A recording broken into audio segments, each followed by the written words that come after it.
Sir, the Russians, they have reached the space.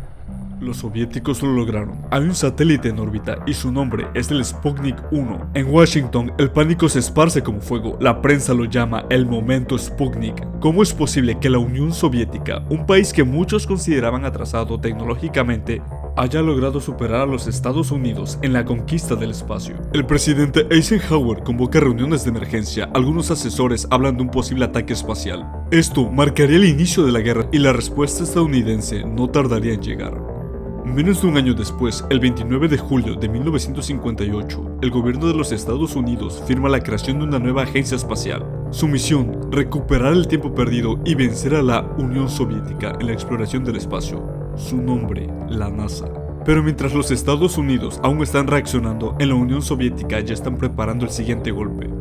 En noviembre de 1957, la Unión Soviética lanza el Sputnik 2 con un pasajero a bordo, una perrita llamada Laika. Su misión es demostrar que un ser vivo puede sobrevivir en el espacio. Laika se convierte en la primera criatura en orbitar la Tierra. Desafortunadamente, muere en órbita, pocas horas después debido al sobrecalentamiento de la cápsula. El sacrificio de Laika genera controversia en el mundo, pero la Unión Soviética no se detiene. Saben que para enviar al humano al espacio necesitan una prueba definitiva, enviar seres vivos y traerlos de vuelta con vida. El Sputnik 5 despega con dos nuevos tripulantes, las perras Belka y Strelka. Esta vez, la misión es diferente. Por primera vez en la historia, viajan al espacio, orbitan la Tierra y regresan a salvo. Cuando Belka y Strelka aterrizan, son recibidas como heroínas. Sus imágenes aparecen en todos los periódicos soviéticos, incluso Nikita Gorbachev, el líder de la Unión Soviética, regala uno de los cachorros de Strelka a la familia del presidente estadounidense, John F. Kennedy. Un gesto que estaba cargado de simbolismo en plena Guerra Fría. Con esta misión, la Unión Soviética ha logrado algo crucial: demostrar que el regreso del espacio es posible sin daños fatales. El siguiente paso ya era claro. Un solo hombre despega desde el cosmódromo de Baikonur. A bordo, Yuri Gagarin. Durante 108 minutos, su cápsula Vostok 1 da una vuelta completa a la Tierra. Cuando aterriza, una mujer lo encuentra en un campo y grita aterrada. Pero no, es humano, es soviético y acaba de cambiar la historia. La noticia de Gagarin recorre el mundo. En la Unión Soviética es tratado como un héroe. Su rostro aparece en estampillas, estatuas y hasta en canciones. En Estados Unidos, en cambio, el presidente John F. Kennedy está furioso. El problema es que en ese momento Estados Unidos ni siquiera sabe cómo poner un astronauta en órbita, pero la NASA se pone a trabajar. John Glenn se convierte en el primer estadounidense en orbitar la Tierra con la misión Mercury Atlas 6. El país celebra, pero la Unión Soviética sigue adelante. Los soviéticos logran la primera caminata espacial en 1965 con Alexei Leonov flotando en el vacío. Mientras tanto, Estados Unidos responde con el programa Gemini, que pone a prueba maniobras en órbita para preparar la llegada a la Luna.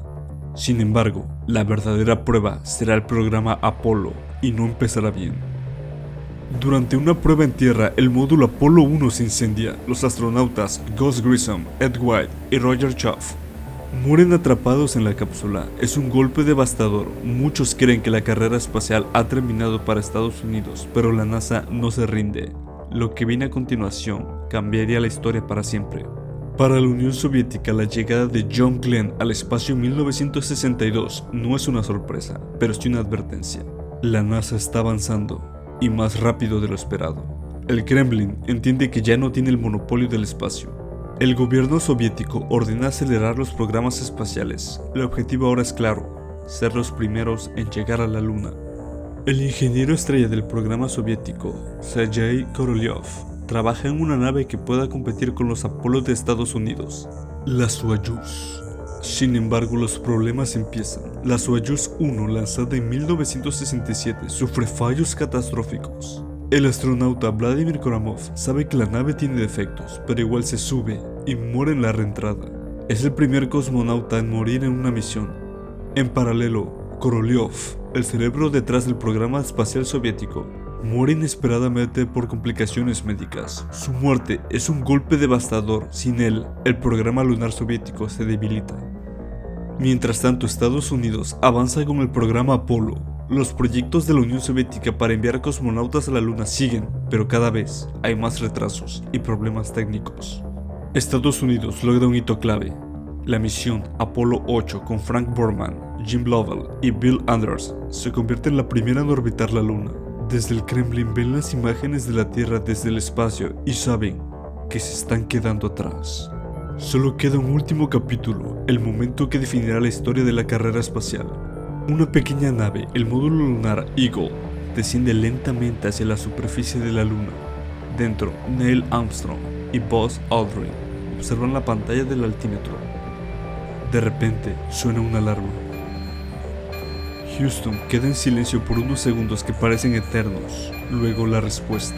Armstrong, do you hear me? The alarm is Armstrong activated. no respondía. Con precisión quirúrgica gira la nave a un terreno llano.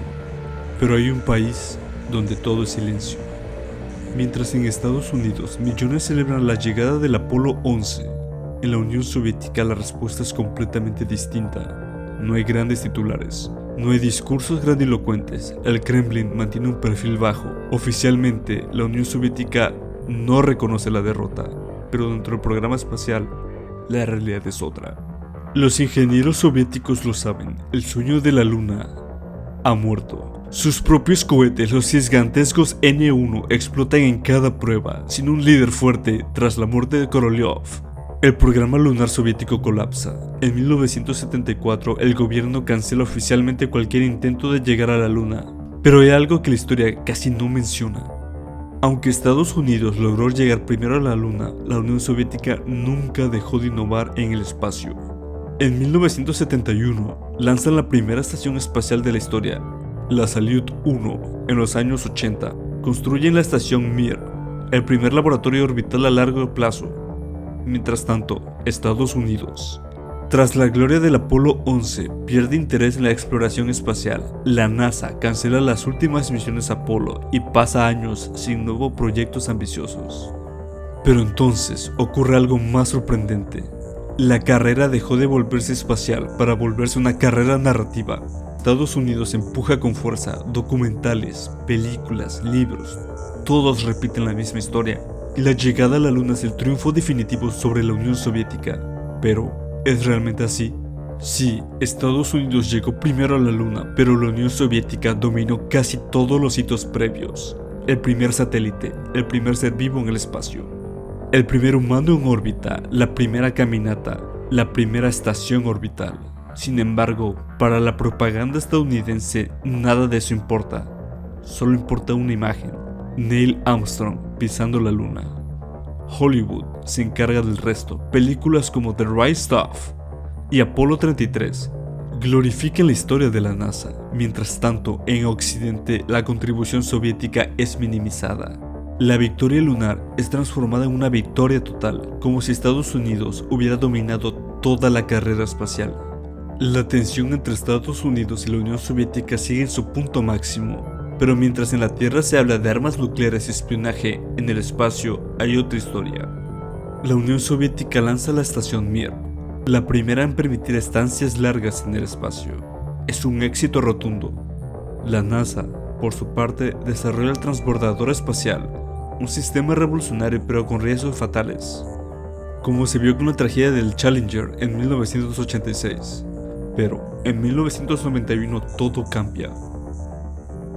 La Unión Soviética colapsa, la Guerra Fría termina y con ella la era dorada de la carrera espacial.